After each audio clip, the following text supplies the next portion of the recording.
In this week's web video fishing forecast for New England, we got breaking news on the final at-large tagged fish in the 2020 Northeast striped bass study. Big striped bass in the Canal, very good trout fishing on the Cape, some really good black fishing just about everywhere, and much, much more. Check it out. The fishing news is sponsored by these fine partners. Hey there, Toby Lapinski for the New England edition of the Fisherman magazine with this week's web video fishing forecast. So we got some rather nice weather finally after, a solid week of wind and rain and snow and a bit of everything. But it's beautiful out here today. We're supposed to possibly hit 70 on Saturday, so I'm sure I'm going to be out fishing. Hopefully you will as well. We're going to give you a couple of tips here on what's going on and hopefully lead you to some fish this weekend. But before I get into that, last week I told you that the results of the first two tags from the 2020 installment of the Northeast Striped Bass Tag Study appear online right now at thefisherman.com, as well as in the November print issue of the Fisherman magazine. Hopefully you already given a look to the article and reviewed both Cora and Rona's mind-blowing travels this summer. We just got word that the third tag popped off of Independence. That's the third fish that we tagged this summer out off of Montauk. Let's check in with New Jersey editor Jim Hutchison Jr. for breaking news on what we know about her travels so far. I'm down here at the end of Jersey Avenue on the Delaware Bay Shore, deep down in southern New Jersey, in the beautiful little remote fishing village of Fortescue. The reason I'm here is because on Election Day, Tuesday, we finally got a tag return. 4 months to the day that a mini PSAT device was deployed in that striped bass off of Montauk. Now, if you don't know what I'm talking about, pick up the November edition of the Fisherman magazine. We have a full write-up on the Northeast striped bass study for 2020. 2 tag returns have come in. Cora and Rona, they were caught end of May, early June off the Jersey shore. That third mini PSAT device, a satellite tracking device, was deployed in a striper off of Montauk. 4 months to the day later, that tag came undone just a few hundred yards off the beach here in Fortescue, New Jersey. Now, since Tuesday, we've gotten a couple of other satellite updates. You know that the Argo satellite travels around the Earth, so every 24 hours it's going to feed. That tag that came undone from that striper is going to feed the Argo satellite. So we're here someplace at the end of this road, Jersey Avenue in Fortescue, someplace along the beach, maybe along the beach here in Fortescue, but along the Egg Island Wildlife Management Area. We're hoping that tag can get retrieved, because there's a couple of things to consider. That satellite tag, for 10 days, the battery continues to function, and it'll keep feeding the Argo satellite, but after 10 days, we don't have any more information. If we can get that tag back, it is so chock full of information about that striped bass named Independence. It was named Independence by Fred, Mike, and Savio up off of Montauk because it was caught July 3rd. And now we'd like to know what it was doing for the last 4 months before it showed up here along the Delaware Bay Shore. We will have more information about the tagging results in our January 2021 edition, but I'm hoping that somebody's going to come collect a bounty down here on the beaches of Fortescue or somewhere along the Delaware Bay Shore.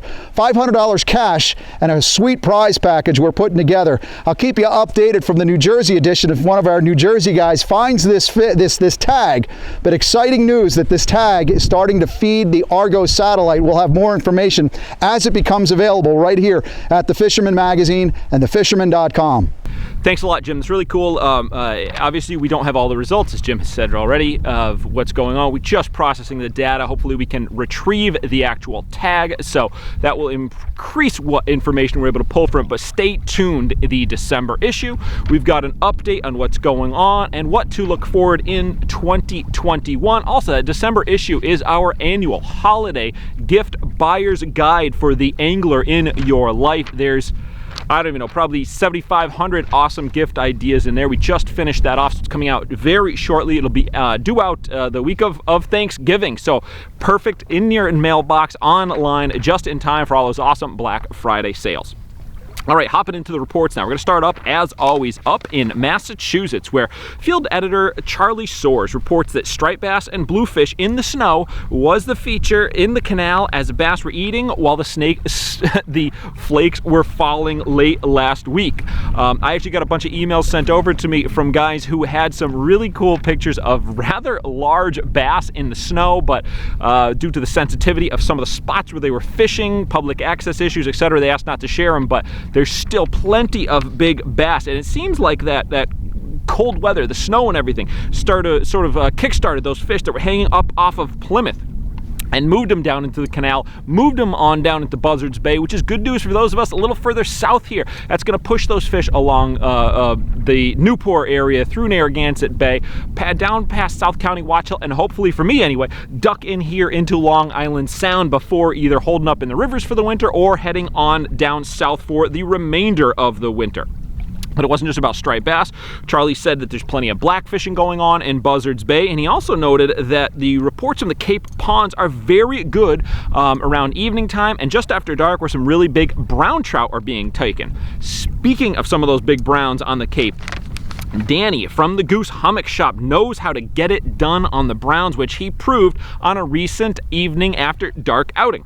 While the state of Massachusetts stocks a ton of rainbow and brown trout in the fall, those are usually 9 to 12 inch class fish, there's plenty of holdover trout, especially up on the Cape in some of the kettle ponds, Nickerson State Park, etc. Fish that hold over and just continue to grow. One of the best ways to target those big brown trout, evening hours till after dark, just either set up with shiners, live shiners, or even better yet, walk the shoreline, either with hip boots or waders, casting things like small 2, 3, even 4 inch rapalas, small Yozuri minnows, and the likes, and I can just about assure you, you're going to get into some solid brown trout action, going to prove that the Cape is much more than just a saltwater fishing destination.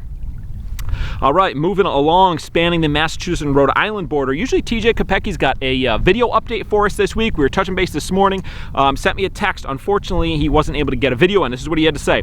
He said, "Hey Toby, I didn't get time to get a video this week, but I was able to get out a couple of times this past weekend."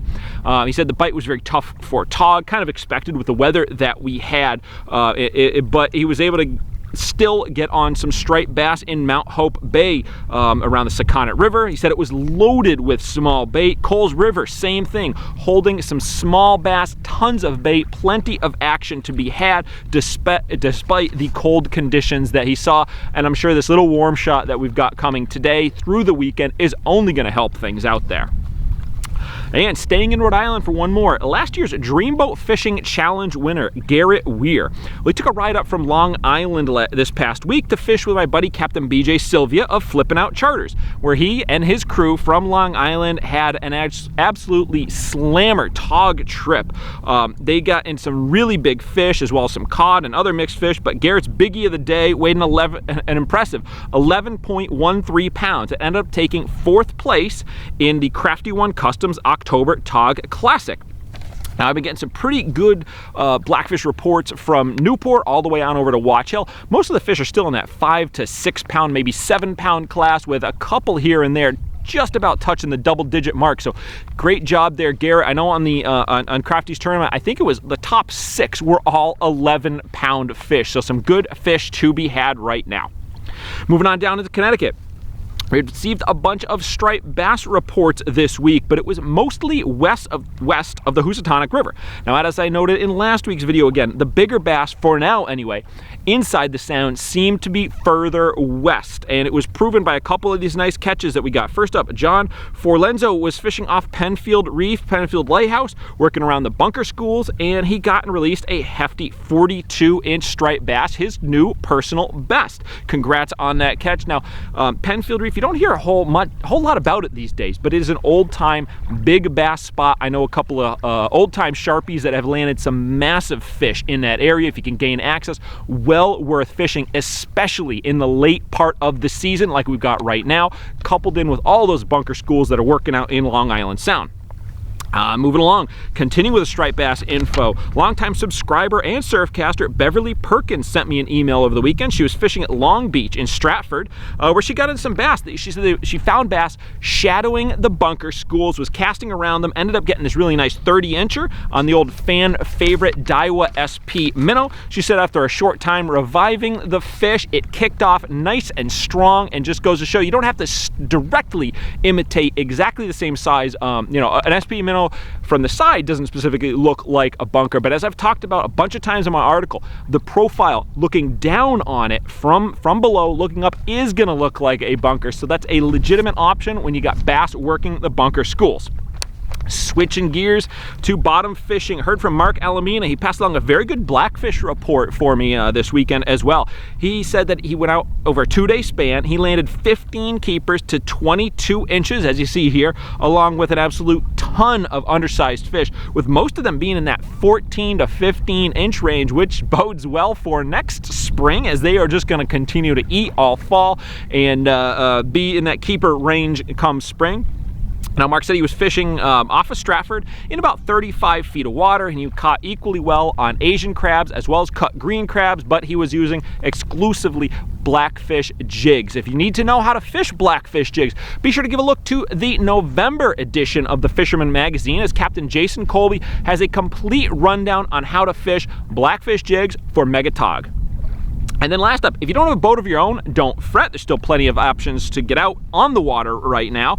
It's a great time to hop on a party boat. Captain Greg of the Blackhawk is running both mixed bag trips, where they target the usual bottom fish like sea bass, porgies. They get some cod, some big winter flounder pop up from time to time. And they're also running combo trips, where part of it is targeting blackfish on the more craggly blackfish structure, and then the other half they switch over to the regular bottom fish locations. Obviously, depending on what the tides and conditions, they'll split them one way or the other, but those are a really good chance to get an awesome fall variety. And as with all of our party boats and for hire advertisers here at the Fisherman magazine, best way to get in touch with them, go to the Fisherman magazine right now, select the reports, check the region. When you get into your the boat that you want to hit, just click on the book your trip icon, and it will set you up to send an email directly to them to get info on when they're sailing next, as well as to book that trip.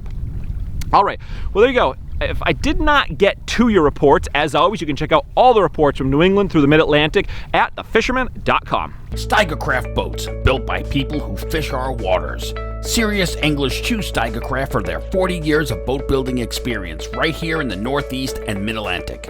Visit steigercraft.com for a dealer near you.